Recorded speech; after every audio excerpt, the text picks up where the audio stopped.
Good morning at nakarating nga kami dito sa bayan ng Umulane at order ko naman ang aking mga anak sa paglalaro ng kanilang bola. Nagpapasahan sila, lagi nga sila dyan magkalaro at lagi rin sila magkaaway, mga aso at pusa nga naman talaga. Tuwan-tuwa din naman ang mami nila at nakikita nila nakakasambot si Thea. Paglabas nga namin ng bahay kami naglaro naman ni si Trek na badminton. Si Thea ay ganun din. Kalaro namin siya si Thea. Hindi naman nakikita sa video. Si Ate Nico lang taga-video namin kaya hindi magkaintindihan ang video na ginagawa na yan.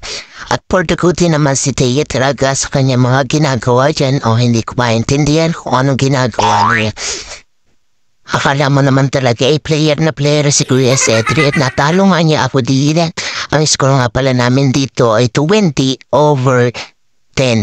Si Cedric ang panalo at talo ang mami.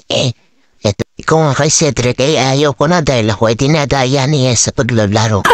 Tabang-tabang nga si Cedric pagkatapos dun. Sasabihin ko na dinadaya ako siya. Akala naman ay totoo. Kuya ko ay pagod na, tayo naman ay pumunta ka na at Rowena para marating ninyo yung bahay nila. Ay tama-tama hindi pa raw sila nakakarating doon. Aba, limot agad ang batang ito. Patalo kasi na hindi sila nakapunta doon.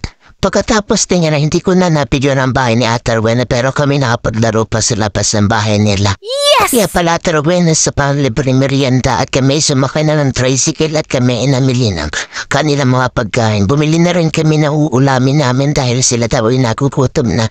Pumunta nga kami dito sa Surcoma tama-tama bagong katay ang baka. Ang sarap ng aming hapunan dyan. Aga nga pala itong nanay ko at talagang sarap na sarap yung mga anak ko dyan.